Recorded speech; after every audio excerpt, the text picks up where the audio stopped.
حضرت عبداللہ بن مبارک رحمۃ اللہ تعالی علیہ فرماتے ہیں لالچ کے رشتے ہیں دنیا کے، لالچ کے۔ آپ کے انتقال کا وقت آیا تو اماں بڑا رو رہی تھی۔ عبداللہ بن مبارک رحمۃ اللہ علیہ اپنی اماں سے کہنے لگے اماں تو کیوں روتی ہے، تیرے تو اور بھی بیٹے ہیں، تو کو میرے بعد لوارث تو نہیں ہو جائے گی، آخری وقت ہے، نزع کا عالم، اماں تو کیوں روتی ہے، اور بھی بیٹے ہیں؟ تو اماں کہنے لگی بیٹا اور بھی بیٹے ہیں، پر جس طرح کا دھیان تو رکھتا تھا وہ نہیں رکھتے، جس طرح وقت پہ دوائی تو لا کے دیتا تھا وہ نہیں لا کے دیتے، جس طرح تو میرے کھانے پینے کا خیال رکھتا تھا وہ۔ کہنے لگے اچھا اماں اس کا مطلب ہے تو مجھے نہیں رو رہی، تو اپنی ضرورتوں کو رو رہی ہے کہ روٹی کون دے گا، کھانا کون لائے گا، دوائی، میں سمجھا تھا شاید مجھے رو رہی ہے۔ بیوی سے پوچھا تو کیوں رو رہی ہے، تو کہنے لگی تیری وجہ سے میری بادشاہی تھی، تو موجود ہے تو خاندان میں معاشرے میں میرا ایک وقار ہے، تیرے بعد تو بیوہ کی زندگی ہوگی۔ آپ فرمانے لگے اوہو میں سمجھا تھا شاید مجھے رو رہی ہے، تو اپنے وقار کو رو رہی ہے۔ بیٹوں اور بیٹیوں سے پوچھا تمہاری آنکھوں میں کیوں آنسو چھلکتے ہیں؟ کہنے لگے ابا جس پیار سے باپ شادی کرتا ہے دوسرا کوئی نہیں کر سکتا، اور جس محبت سے باپ لا کے کما کے دیتا ہے دوسرا کوئی نہیں دے سکتا۔ فرمانے لگے اوہو میں سمجھا تھا مجھے رو رہے ہو، تم تو شادیوں کو رو رہے ہو، میرے ساتھ تو تعلق ہی نہیں۔ پھر عبداللہ بن مبارک رونے لگے اور پھوٹ کے روئے۔ کسی نے کہا آپ کیوں روتے ہیں؟ فرمایا آج سمجھ آئی ہے میرے ساتھ اگر بے لوث رشتہ ہے تو یا خدا کا ہے یا محمد مصطفیٰ کا ہے صلی اللہ علیہ وسلم، آج سمجھ آئی ہے۔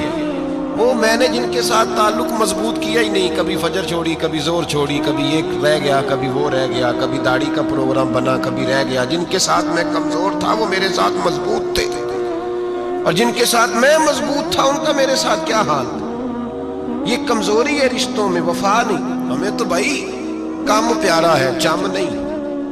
بالکل بچے شکایت کرتے ہیں، کہتے ہیں ابا کماؤ پتر سے پیار کرنے لگا ہے، بچے شکوا کرتے ہیں، کہتے ہیں جو آدمی جیب میں زیادہ پیسے ڈالتا ہے ابا جی کا پیارا ہے۔ باپ شکوا کرنے لگے ہیں، کہتے ہیں میں مالدار ہوتا تو میرے بچے بھی فرما بردار ہوتے۔ رشتوں کو روح کا رشتہ بنائیں، وفا کا رشتہ بنائیں، وفا کا۔ کتے کا ذکر قرآن پاک میں آیا ہے، اس لیے آیا ہے کہ اس نے اللہ کے ولیوں سے وفا کی تھی، اسی آیا ہے کہ اس نے اللہ کے ولیوں کے ساتھ وفاداری کی، وفاداری کی تو اللہ نے اس کا ذکر قرآن۔ ایک بادشاہ تھا، بادشاہ جو ہوتے تھے ان کے اپنے اپنے مزاج ہوتے تھے۔ اس بادشاہ نے 4 5 6 کتے رکھے ہوئے تھے، اور کتے بڑے بڑے کتے تھے، اور بڑے وہ خون خار کتے تھے، چیر پھاڑ کھا جاتے تھے، شیر جتنے ان کے قد تھے۔ بادشاہ تھوڑا سا کسی آدمی سے ناراض ہوتا نا تو ایک بہت بڑے پنجرے کے اندر ایک بہت بڑا سلاخوں کا گھر اس نے بنایا ہوا تھا، اس میں کتے ہوتے تھے، اور کتے کو جب باندھ کے رکھا جاتا ہے تو زیادہ زہریلا ہو جاتا ہے، وہ زیادہ اس کے اندر کرواہٹ آتی ہے، زیادہ کاٹتا ہے۔ اس نے قید کیے ہوئے تھے، کتے تو بڑے زہریلے تھے۔ جس آدمی سے بادشاہ تھوڑا سا ناراض ہوتا نا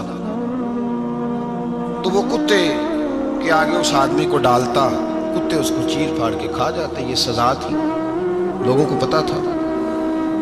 بادشاہ کے وزیر نے بڑی خدمت کی بادشاہ کی، 35 سال تک نوکری کی، لیکن ہر سورج نے غروب تو ہونا ہی ہوتا ہے نا، ہر چاند نے ڈھلنا بھی ہوتا ہے۔ اب بوڑھا ہونے لگا، وہ جو مضبوط حافظہ تھا وہ کمزور ہونے لگا، ہلکی ہلکی غلطی۔ بادشاہ مزاج کا بادشاہ تھا، پر نہیں سمجھ میں آیا، تو میں نے کہا کہ لوگ کہتے ہیں ہمیں کام پیارا ہے، چم نہیں، تو رشتہ وفا کا تھا ہی نہیں۔ وزیر سمجھنے لگا کہ اب نہ میں بھی غلطیاں کرنے لگا ہوں، تو ایسا نہ ہو کسی دن میں بھی ان کتوں کا شکار ہو جاؤں۔ اس نے بادشاہ سے کہا کہ بادشاہ مجھے آہستہ آہستہ معذرت کرنے لگا، قدم ہٹانے لگا کہ مجھے چھٹی دے دی جائے، اب میں بوڑھا ہو گیا ہوں۔ لیکن اس نے کہا نہیں نہیں، جب تک میری طبیعت نہیں مانتی تم نہیں جا سکتے۔